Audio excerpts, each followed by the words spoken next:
watching Shalom TV, celebrating Jewish culture.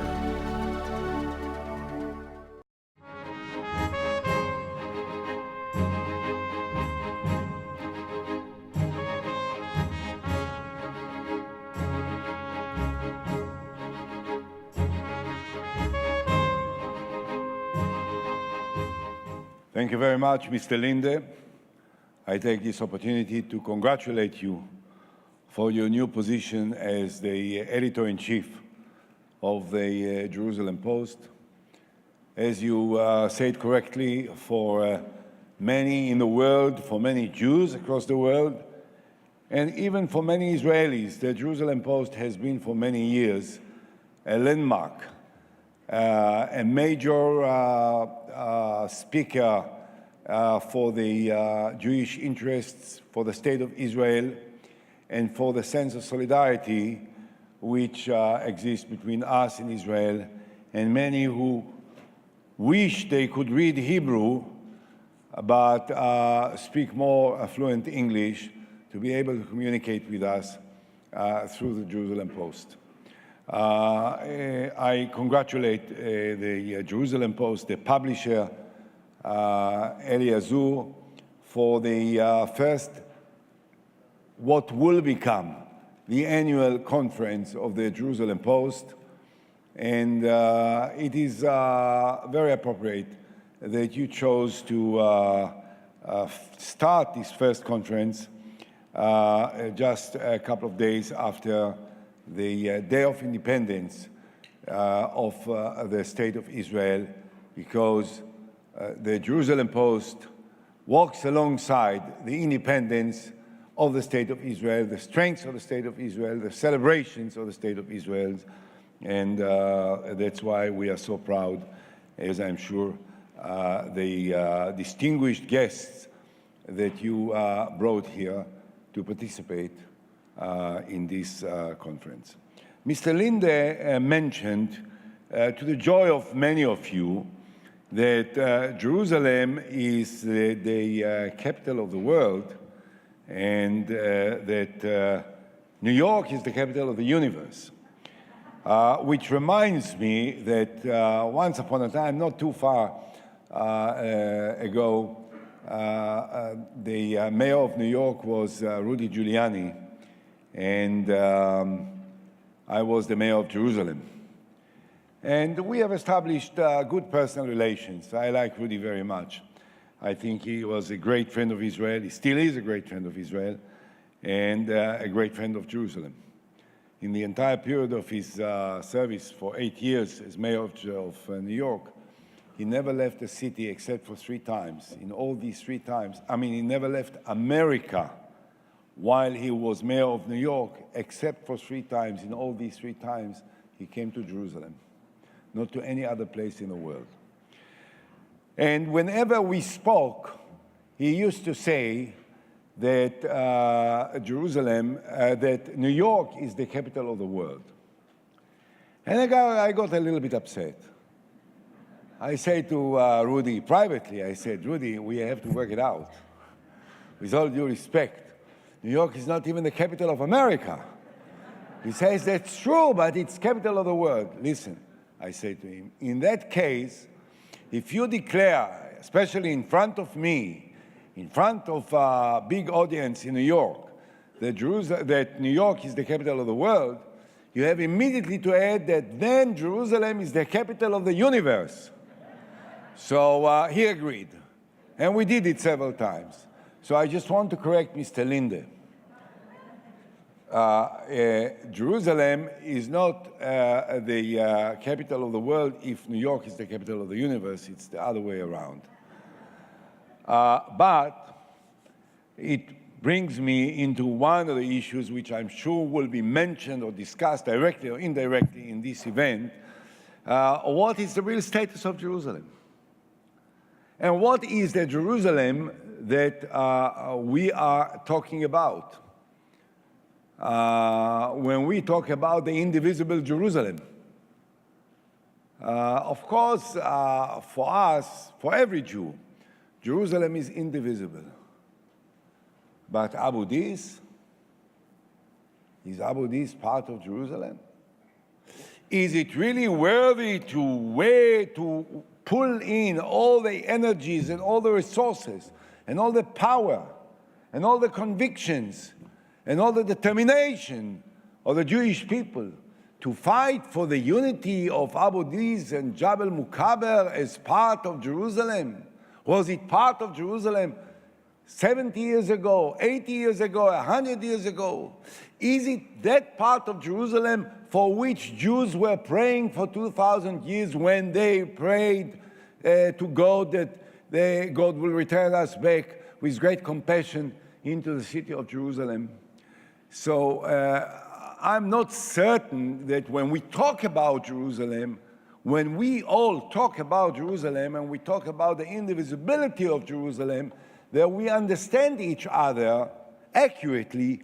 What do we mean in real terms, and how significant it is for the future of the state of Israel and of the Jewish character of the city of Jerusalem, that many Arab parts, which were technically added into the city limits of Jerusalem in 1967, will forever remain part of Jerusalem, and soon enough will have a majority of non-Jews living in the city of Jerusalem, and probably also having the power to determine who will be in charge of the city of Jerusalem, and it may not necessarily be a Jew.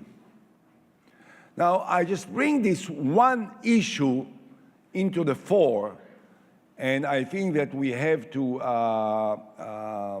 refer to it, because I think that one of the most important responsibilities on the shoulders of leaders, and particularly Israeli leaders at all times, and at this time, not different from other periods in the past and perhaps in the future, is to avoid the unnecessary slogans and to try and focus on the heart of the matter and ask ourselves the relevant questions and have the courage and the honesty to provide the real answers, the ones which hopefully will lead the state of Israel into a different place altogether.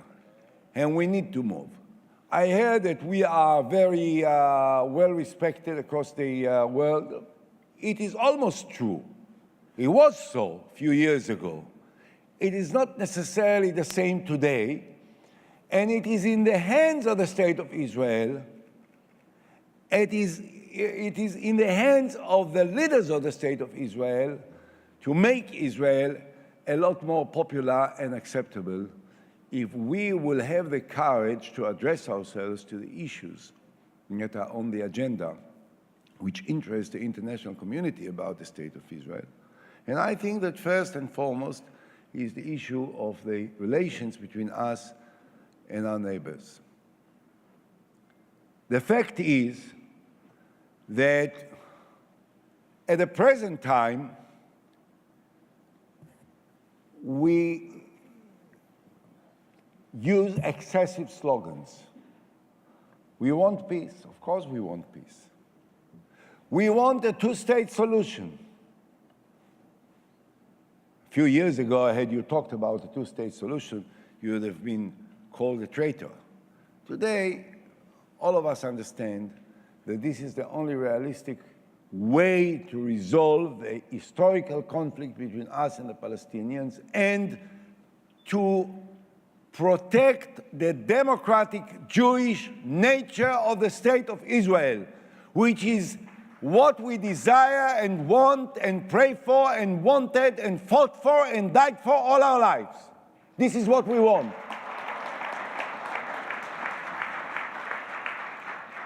But in order to achieve a two-state solution, we have to sit with the other side.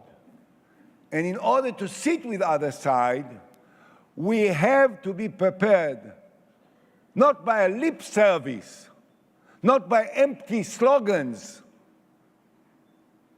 but in real life, in practical life, to compromise in order to be able to push forward this process of negotiations into a point where we can reach an agreement. And this is precisely what doesn't happen now. Now, I certainly don't want to enter into a minefield.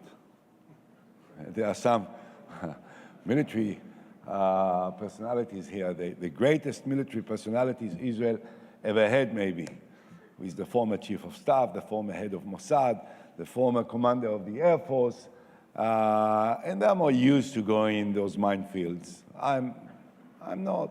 I'm only a former political person. But I have to say this, and I want to say it up front, without trying to fluctuate. It is incumbent upon us to go forward and to overcome the political considerations, the party considerations, the election considerations, and the different opinions that may prevail in a coalition structure as it is today, and to go right through into the heart of the problem. If Israel will not be prepared to adjust itself to the inevitable requirements of what is meant by a two-state solution, there will never be peace between us and the Palestinians. And the easiest way is to throw the ball to the other side and to say you have to make declarations in advance, you have to recognize Israel as a Jewish state. Why do I need that the Palestinians will recognize me as a Jewish state? If Israel will be what it needs to be, and the solution will be accepted on the basis of a two-state, inevitably Israel will be a Jewish state, whether they recognize it, whether they don't recognize it. So we don't have to look for excuses in order to avoid direct, meaningful, serious, consistent negotiations between us and the Palestinians. We have to have the courage to go forward and to do it so that we will come close to a peace agreement, which is the lifelong desire of the Jewish people and the state of Israel. And we are not doing it today. I'm not certain. I have to be honest. I'm not certain that if we will do all of this, the Palestinian response will be the one that we want. I don't know. I'm not certain. I'm not certain. But are we looking for excuses, or are we prepared to be the one that pave the way, that are forthcoming enough, and that set the direction that will then change the balance and will put all the pressure on the other side for them to respond, which is not the case today. Today, the international community is absolutely certain that the Israeli side is unwilling to make the necessary concessions which are inevitable if we want to achieve peace. 4 years ago, everyone in the world was certain that we were the ones that offered a peace plan, and the Palestinians to this day did not respond to the peace plan that was proposed by Israel, initiated by Israel, encouraged by Israel, put forth by Israel into the other side, and won the support, the enthusiasm, and the understanding, first and foremost, of the President of the United States. I know it's not the most important thing, but if possible, and you can keep good relations with the President of America, it's not so bad. You don't have to fight with him. You don't have to insult him if it's not unavoidable. You have to respect him.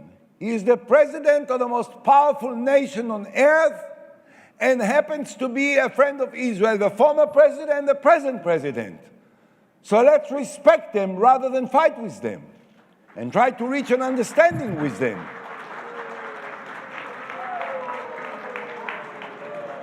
I can see. I didn't talk about the president of Israel. Why do you get excited? I can see that this hall is filled with Democrats. Yes. I'm also, by the way, I'm sure not as the one that said from the crowd, I'm also happen to be a supporter of the state of Israel. I did something for it. And I still think that this is not the smartest and this is not the most helpful strategy to fight with any president of the United States of America. And this is incumbent upon the state of Israel and its leaders to make sure that we can remain the best of friends of every president of America. And whoever is not aware of it, whoever, if there is one, I don't know, but if there is one who is not fully aware of it, maybe he is making a mistake. I say, I talk in question marks, as I'm used to, rather than, I'm not blaming anyone. I'm just raising this as an issue because I think that this is very important, that we will continue the efforts to significantly move forward into a process, a credible process of negotiations. And as of this moment, we, and I'm not saying anything about the other side, are not yet ready for it and are not doing what we need to do in order to push it forward. And as one of the closest aides to the present President of America recently advised me, he said, even if the Palestinians will not respond to this initiative, Israel will win in the international community an enormous support which will increase the flexibility and the space that Israel may entertain in order to carry on other things that are very important. We have witnessed it twice. In the last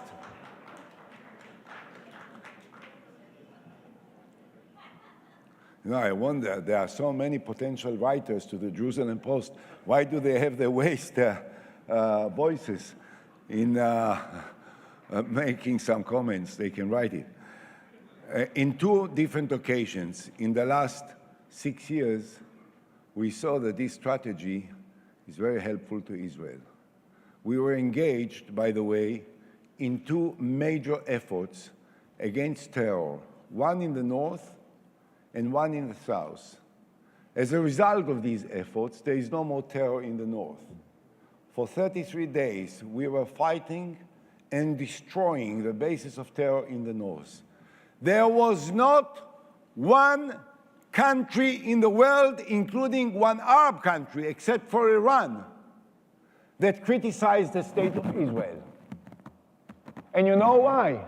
Because the government of Israel was perceived to be a peace-seeking government, and when we had to attack our enemies, everyone understood it and supported us and never criticized us.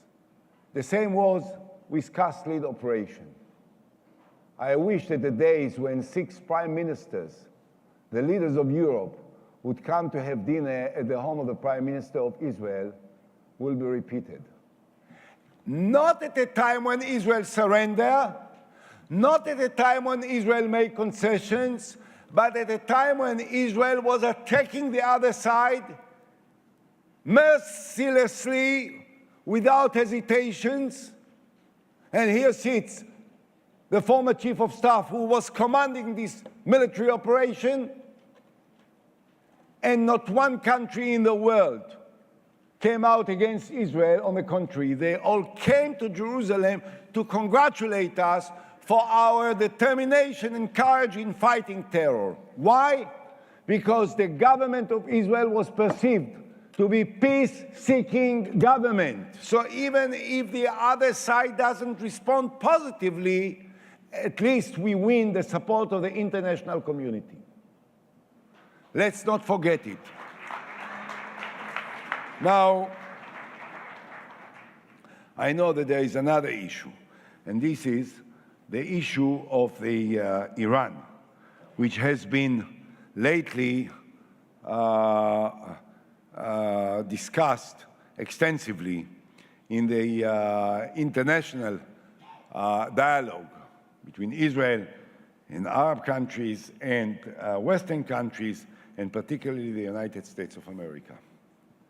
I think that the basic attitude of all of the Israelis is that a nuclear Iran is a genuine threat to the existence of Israel. There is no question and no debate about it. And we have to do everything in order to protect ourselves from this threat. The questions that I want to put forth are the following. Number one, what needs to be done? Who should do it? And when it should be done? And my answer is that it has been, it is, and it will continue to be the primary responsibility of the international community led by the United States of America. America has to lead the effort in order to stop the nuclearization of Iran. America has the power to do it, and America has the political influence to mobilize the international community to join forces in order to achieve the goals that we set forth in order to come to this end. But, by the way, I went home. I just wonder whether those who replaced me are making the right decisions. And as a concerned Israeli who lives in the state of Israel with all his family and his children and grandchildren, I think that I have a right to share with you some of the concerns that I have about what should be done. And I think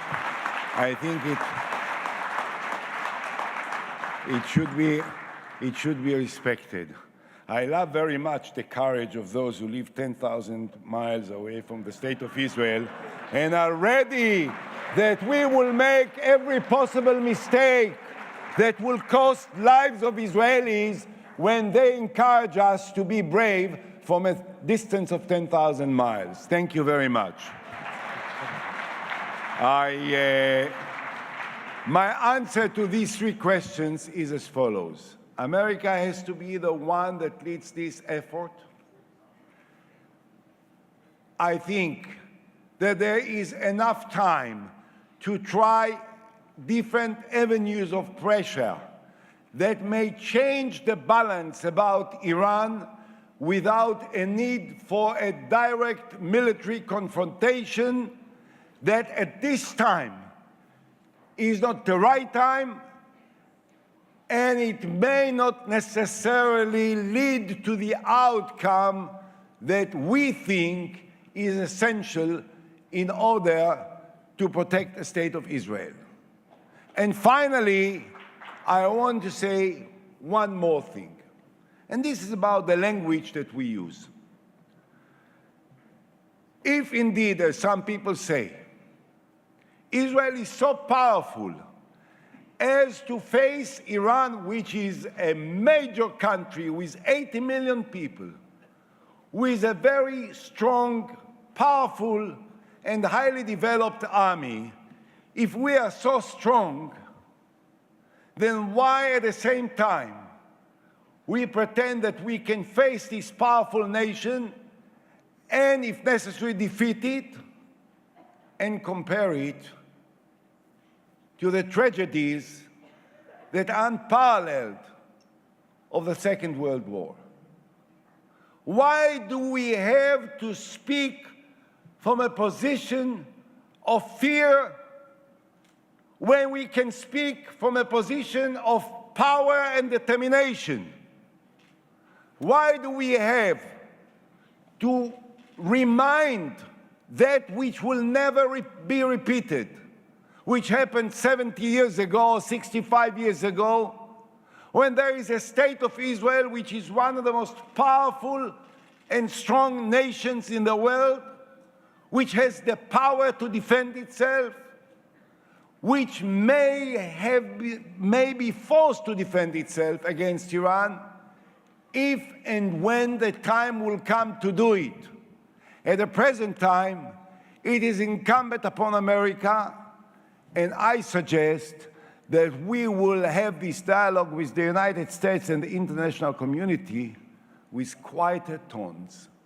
I'm not certain that when we speak up loudly and we yell at every corner of the universe that this is what America has to do and this is what the others have to do, that it is more helpful than when we talk quietly and privately with the leadership of those countries and share with them the concerns that we have.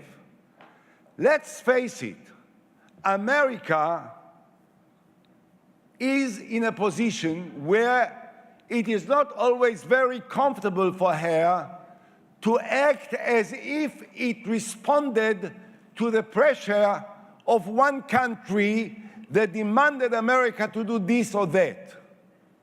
America is the leader of the world. We are partners to this effort. We can't be seen as if we are giving orders to those whom we believe are the powerful friends who are ready to support the state of Israel and to help the state of Israel and to act with the state of Israel, but not to be under the command of the state of Israel. This is a certain style which I suggest should be adopted by us when we talk with those on whom we rely, and no country in the world is entirely independent to act upon itself. I love very much the sentence that a nation has the right to determine what it should do in order to defend itself. But when at the same time we ask the United States and other countries to provide us with the means in order to do it, none is entirely independent to act irrespective of the position and the attitudes and the policies of other countries. So let's not underestimate the importance of this issue. We have to build the capacity to deal with Iran. We have to be ready to defend ourselves, but we first and foremost have to speak quietly with our friends to help them move forward in order to use their power in order to stop Iran. It can be done. I believe that it will be done by anyone who has a sense of responsibility and who leads this nation, whether he is a Democrat or a Republican. And I am sure that if we will address ourselves to this issue in this manner, we will be able to be part of this effort, and this effort will end up successfully for the State of Israel. Thank you very much.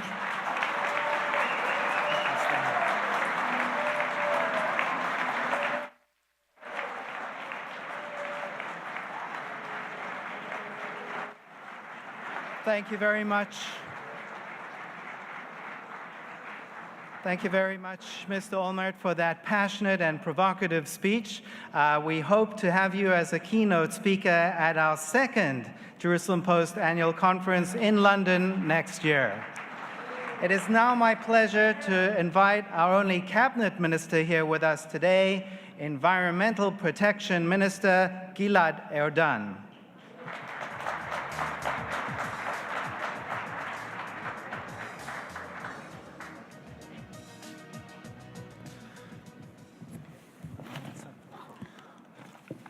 Good morning, New York. I'm honored to be here with you, and first of all, I want to congratulate the Jerusalem Post for the initiative of this important event.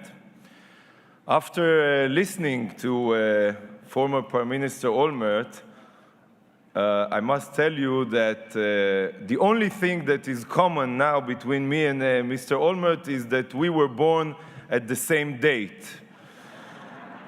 But I must tell you that sometimes maybe there is something in what Ehud Olmert says. Because, and listen to this, many years ago, when Menachem Begin signed the peace agreement with Egypt, Ehud Olmert opposed that agreement. So maybe he knows something about peace agreement. Anyway, distinguished guests, ladies and gentlemen, you know, they prepared me a whole speech, but I cannot start without saying something about what we heard. The fact that sometimes you hear slogans doesn't mean that those slogans are not the truth. And if it is the truth, so we must repeat it again and again and again, even if the international community doesn't like to hear our truth. So now, please, with your permission, I'll begin my speech. We are now celebrating 64 years of independence of the State of Israel, the national homeland of the Jewish people. In only 64 years, we have established a state which is an unprecedented economic success. We have established a country whose entrepreneurship and human capital benefit Israel as well as the entire world. We have created a nation based on the values of democracy and Jewish tradition, as stated in our Declaration of Independence, and I quote, "Israel will be based on freedom, justice, and peace as envisaged by the prophets of Israel." And we have achieved all this against a background of a hostile environment surrounded by neighbors who seek to destroy us. And I'm saying that as a response to those who say that if a Palestinian state won't be established, Israel is lost. Israel will exist. Israel achieved all what I mentioned and much more without peace in our region. And let me provide you with just a few more concrete examples to our achievements. Our economic, social, and environmental achievements were the basis for our recent acceptance as a member of the OECD. While today's global markets are facing an economic crisis, the economic policy led by Prime Minister Netanyahu is winning international acclaim. Talking about international acclaim. Israel's international credit rating has risen, and talking about jobs creation, which is being discussed a lot here in the United States, our country's unemployment rates are among the lowest in the world. As you all know, and Menachem Begin once said that even if something is a slogan and is well known, but if it's the truth, and it's very important to repeat it, Israel is the only democracy in the Middle East. It is the only country in the Middle East where women enjoy full legal and social equality. It is the only place in this part of the world where minority rights are protected. And it is the only nation in the region where everyone has the right to live according to his religion and beliefs. And amazingly, Jerusalem, the holy city of the three major religions, has succeeded in being a city where the members of the three major religions can and do worship freely, a holy city in a country where, in the words of the prophets, men shall live by his faith. Most importantly, this freedom has only been made possible under Israeli sovereignty. Only under Israeli sovereignty. Anyone wishing to see continued freedom of religion and stability in Jerusalem, not mentioning security, must understand that the holy city cannot and must not be divided. And I listened very carefully to former Prime Minister Olmert, whom I respect, but he mentioned Abu Dis and he mentioned other Arab neighborhoods, but he didn't mention to you that he basically offered President Abbas to divide also and to give up the sovereignty, the Israeli sovereignty over the Holy Basin, and that wasn't enough to achieve peace, and it still isn't enough to achieve peace.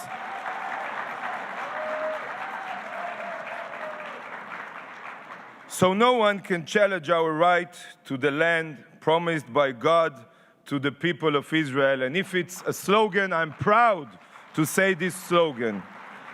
The land where our ancestors walked, Abraham, Isaac, and Jacob. The land where David established his capital in Jerusalem, and the land where his son Solomon built the temple. As Minister of Environmental Protection, and as a person who believes that the land of Israel was given to the people of Israel, I am committed not only to protect the country's borders, but also to protect its soil, its rivers, its water, its air, and its natural resources. Indeed, in recent years, Israel has been closing the decades-old environmental gaps in comparison with the Western world. A recycling revolution is underway in Israel. We are investing major resources in the rehabilitation of polluted streams and the establishment of metropolitan parks, such as the Be'er Sheva River Park, together with the JNF, the Ariel Sharon Park, and the Kishon River Park. We are developing renewable energy and green alternatives to oil, talking about cutting the dependency on oil. We are implementing plans to reduce the pollution of our air and the impacts of climate change. We are promoting a policy of green growth for the well-being of our people, our economy, and our environment. And most importantly, we are educating the younger generation to love the land through the protection of its nature and its environment. You know that there is an inherent connection between the Hebrew word for man, Adam, and the Hebrew word for land, Adama. We are there, to ensure that both will flourish by protecting the land and protecting its people. From its very establishment and throughout the last 64 years, Israel has continuously extended its hand for peace. Every one of Israel's prime ministers since the Oslo Accords has accepted the path of two states for two peoples and has expressed willingness to make painful concessions and to give up parts of our land in exchange for true peace. No one can say that Israel, or maybe even my party, the Likud, doesn't want peace. The first peace agreement that was signed between Israel and the biggest enemy of Israel those days, Egypt, was signed by a prime minister from the Likud. Again, Israel had achieved peace with Jordan. No one forced that peace agreement. And together with that, today, Prime Minister Netanyahu, talking about what was mentioned by former Prime Minister Olmert, he didn't only recognize the right of the Palestinian for an independent state. He did things. He initiated, even though most of us, or many of his cabinet ministers or MKs, did not support the moratorium, the freeze in Judea and Samaria. But unfortunately, those initiatives wasn't enough even to start the negotiation, not to achieve a peace agreement, but not even to start the negotiations. So in contrast to what we heard, the Palestinian leaders, including President Abbas, have never stood before their people, not like the Israelis' prime ministers, all of them, never stood before their people and declared unequivocally that the Jewish state should be recognized. Our government insists that the basic requirement of any peace accord, and I'll explain why we need it, will be an agreement with an entity that recognizes the right of Israel to exist as a Jewish state, an agreement that guarantees security for both sides.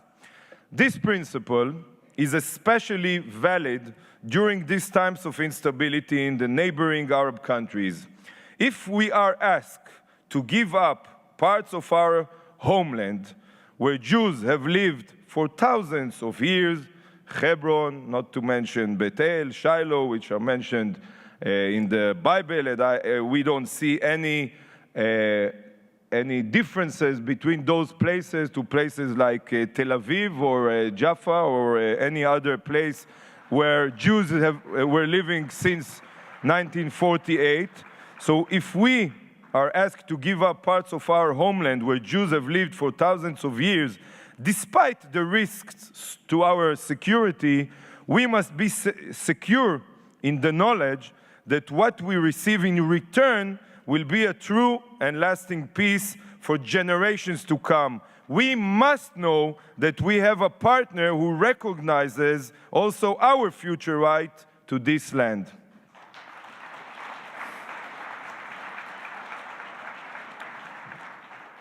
Unfortunately, previous governments deluded themselves that the conflict is only territorial. On the basis of this misconception, Israel unilaterally withdrew from southern Lebanon and uprooted the settlement of Gush Katif and northern Samaria. The leadership at that time mistakenly believed that this withdrawal would lead to stable security, not to mention the love of the international community, but we should ask ourselves, how come that after the disengagement, when we got all the missiles from the Hamas and not the Likud government, former Prime Minister Olmert government initiated cast lead operation, how come that with all that love from the international community, the United Nations initiated the Goldstone report? There was some tribunal in Europe that wanted to arrest our Ministry of Foreign Affairs former minister, Tzipi Livni, and other important generals who are sitting here in the crowd. So where is that love that we were supposed to get from the international community, risking our own people and evacuating them? But as a reward, as I mentioned, we got tens of thousands of missiles fired at Israeli cities in the south and north. And these attacks sent hundreds of thousands of innocent women, children, and the elderly into bomb shelters. We must recognize that the conflict with the Palestinians will not be resolved only by a pencil line drawn on a map. And the truth must be told. The heart of the conflict is not about the establishment of a Palestinian state or not, but rather about the Palestinian refusal to recognize the right of Israel to exist as the national homeland of the Jewish people.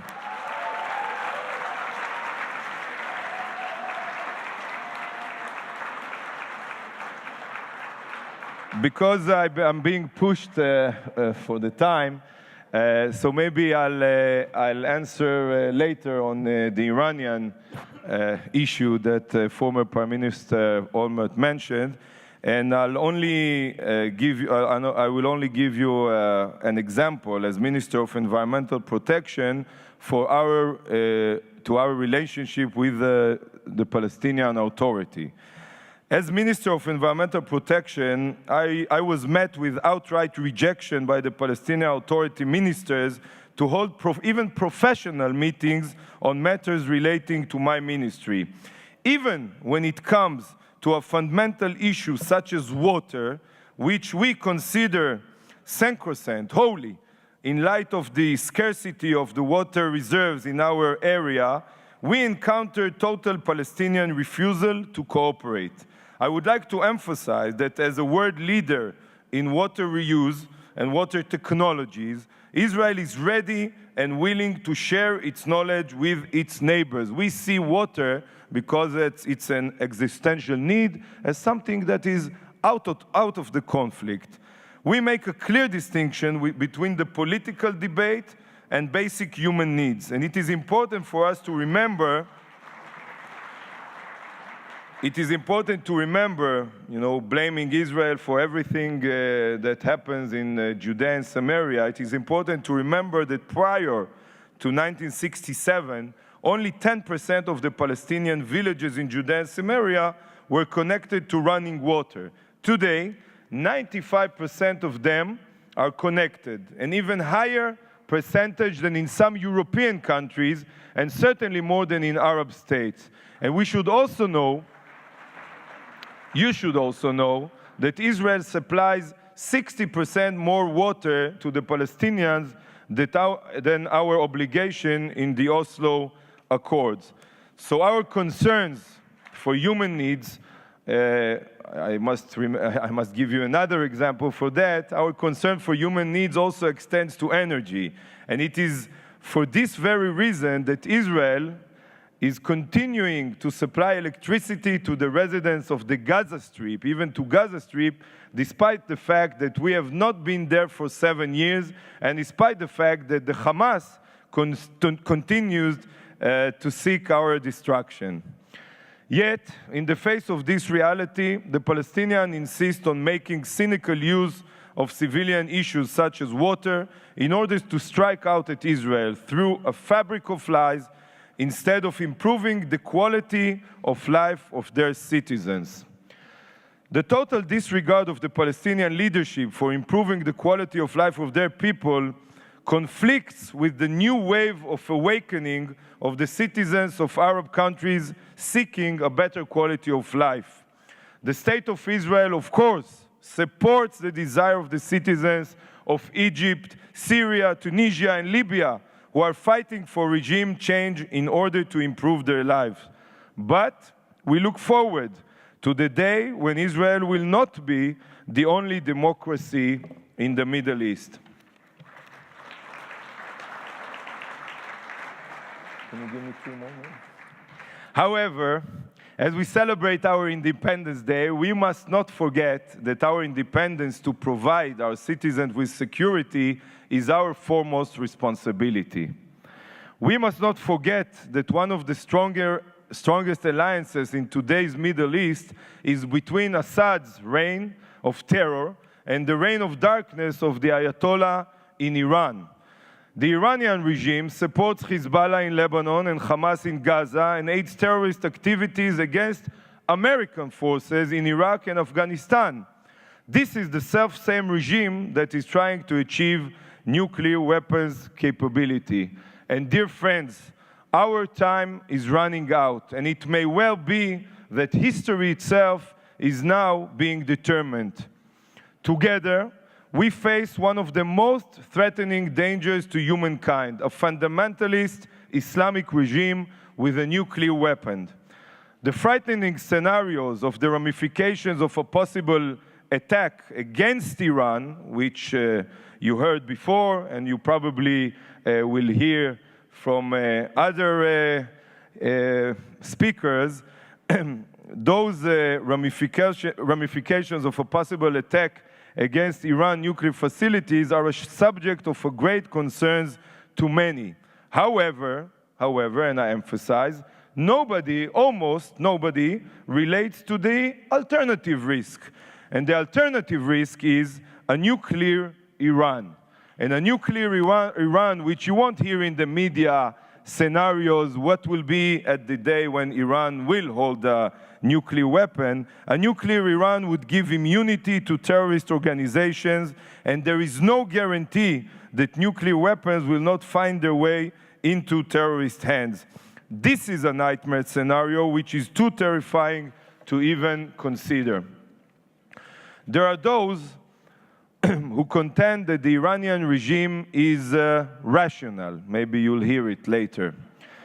Well, if it is rational to shoot protesters, to stone women, and to hang thieves or homosexuals, the Iranians may also consider it rational to erase Zionism by means of an atom bomb. We must stop this in every way we can.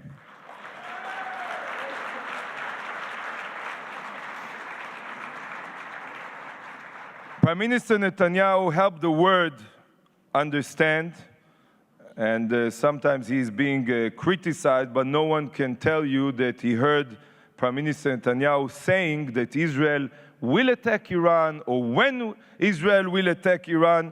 He is talking on the threat to the entire world, and he helped the world understand that the Iranian threat is a global threat requiring the joint effort of the entire free world. And even President Obama, as mentioned before, declared, and I quote, "When it comes to preventing Iran from obtaining a nuclear weapon, I will take no options off the table, and I mean what I say."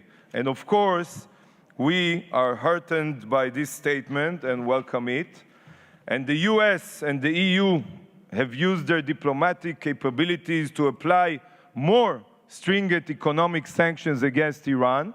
However, these are not enough and must be further strengthened, since the Iranian regime is continuing its stubborn path towards a nuclear bomb. And the only way, as we know, to stop Iran is to make them truly understand and believe that the military option is indeed on the table, and we are not only talking about it. The US and Israel maintain full cooperation. The United States, has no closer ally than Israel, and Israel has no closer ally than the United States. We stand together, shoulder to shoulder, against a nuclear Iran and against terrorism. Ours is an alliance that cannot be broken, not only because it is based on common interest, but first and foremost because it is an alliance based on common values, and even if sometimes between good friends, close friends, like you have between even a husband and a wife, there are some disagreement, but it's not going to damage our relationship. We truly appreciate the great alliance between the states. But when it comes to the security of Israel, we must always be masters of our own destiny.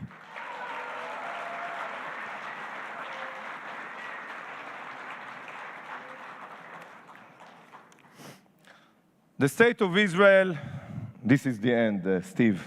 This is the end, I promise. The state of Israel is celebrating 64 years of independence. There were many who were skeptical about our chances of success, but let me promise you that in spite of all the difficulties and all the threats, God willing, Be'ezrat Hashem, the state of Israel will continue to flourish and to prosper. The state of Israel will fulfill its mission as the national homeland of the Jewish people, as a light unto the nations. And talking about the homeland of the Jewish people, ladies and gentlemen, I would like to take this opportunity to call upon President Obama to grant clemency to Jonathan Pollard.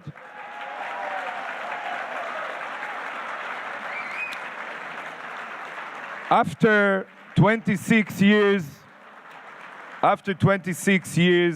enough is enough. The time has come for us to see Pollard with us and Israel. And finally, let me conclude by thanking you all for your help to Israel, for your dedicated support throughout the year. We want you to know how important your support is and how much we appreciate it. Thank you from the bottom of our heart. Am Israel Chai. Thank you very much.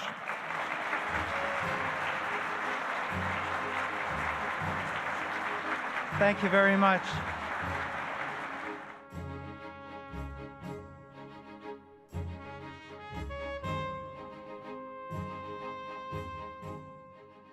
We would be pleased to send a complimentary DVD of this program to anyone who wishes to support Shalom TV with a tax-deductible gift of $36, double chai or more, to the nonprofit organization Jewish Education in Media. Simply visit the Shalom TV website homepage and click on the Donate button to make a donation by PayPal or your credit card. And please indicate the program for which you would like a DVD. Or you can send your tax-deductible check made out to JEM, Post Office Box 180, Riverdale Station, Bronx, New York 10471. And again, please remember to indicate which program you would like to receive on DVD with our compliments. And we thank you for your kind support.